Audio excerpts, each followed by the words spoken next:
सन 1915 में 8 अर्मेनियाई लड़कियों को क्रूज पर लटकाकर धूप में तड़पाने वाली तस्वीरें दिल दहला देने वाली हैं। आखिर यह क्या था? सन 1915 की एक वसंत सुबह अर्मेनिया के एक साधारण से गांव में अचानक कई अजनबी चेहरे दिखाई दिए। सूरज निकलते ही गांव के प्रवेश द्वार पर उस्मानी सैनिकों की एक टुकड़ी आ पहुंची, जिनके चेहरों पर कोई भाव नहीं थे। उनके जूतों की जमीन पर रगड़ से आती आवाज में एक क्रूरता भरी थी।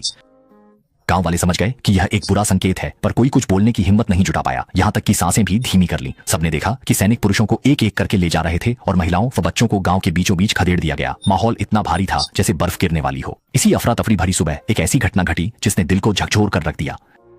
8 युवा अर्मेनियाई लड़कियों को अलग खींच लिया गया। सैनिकों ने बेरहमी से उनके कपड़े फाड़ दिए, यहाँ तक कि उनके बाल भी बुरी तरह नोच लिए गए। वे न रोईं न चिल्लाईं, बस एक दूसरे का हाथ मजबूती से थामे रहीं। सैनिक उन्हें गांव के किनारे एक खाली जगह पर घसीट ले गए और पहले से तैयार लकड़ी के क्रॉस निकाल लाए। हवा में कीलें ठोकने की आवाज बहुत तीखी थी। हर प्रहार किसी के सिर पर हथौड़ा मारने जैसा लग रहा था।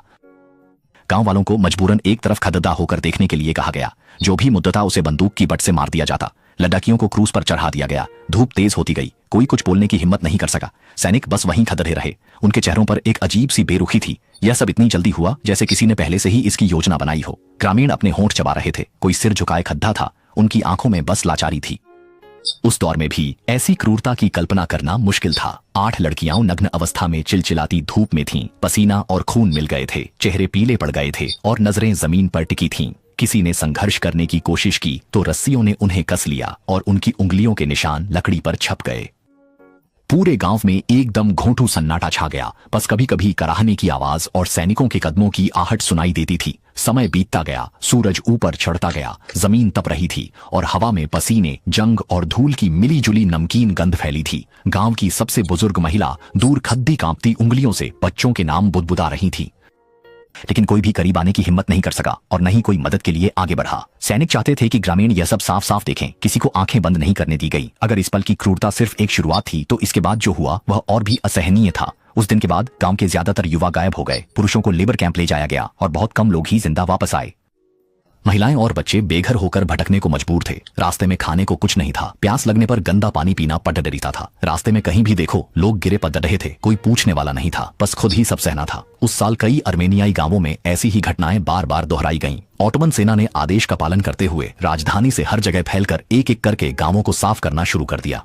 अर्मेनियाई लोगों के खिलाफ उस समय की बर्बरता का तरीका बिल्कुल स्पष्ट था। पहले गांव के नेताओं और बुद्धिजीवियों को पकड़ा गया, फिर बाकी परिवारों को उम्र और लिंग के आधार पर अलग कर दिया गया। पुरुषों को पहले ही खत्म कर दिया गया था। महिलाओं और बच्चों को ले जाया गया, जिनमें से ज्यादातर रास्ते में ही मर गए या रेगिस्तान भेज दिए गए। खबर बाहर फैलने से पहले ही बहुत से लोग खत्म हो चुके थे। अर्मेनियाई लोगों ने अपने घर और परिजन खो दिए और उनके नाम भी मिटाए जाने लगे।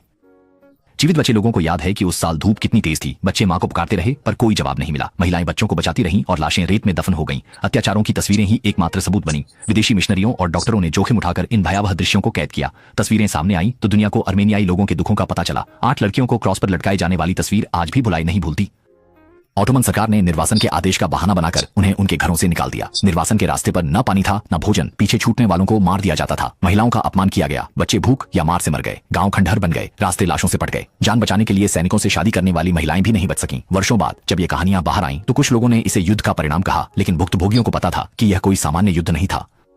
कुछ लोग इस त्रासदी को ऐतिहासिक गलतफहमी बताना चाहते हैं, लेकिन तस्वीरें झूठ नहीं बोलती। उस समय अंतर्राष्ट्रीय समुदाय में इसकी चर्चा थी। यूरोपीय और अमेरिकी अखबारों में कभी कभार खबरें छपती थीं, लेकिन ज्यादातर देश युद्ध में व्यस्त थे। किसी ने वास्तव में हस्तक्षेप नहीं किया। केवल कुछ राजनयिकों और मिशनरियों ने जोखिम उठाकर खबरें पहुंचाई, लेकिन जब तक वे बाहर पहुंची तब तक अधिकांश पीड़ित मारे जा चुके थे। अर्मेनियाई लोगों ने हार नहीं मानी। बचे हुए लोगों की गवाही दर्ज की, स्मारक बनाए और इतिहास को याद रखने के लिए संग्रहालयों में तस्वीरें और पत्र प्रदर्शित किए। कहानियां सुने, जीवन को समझें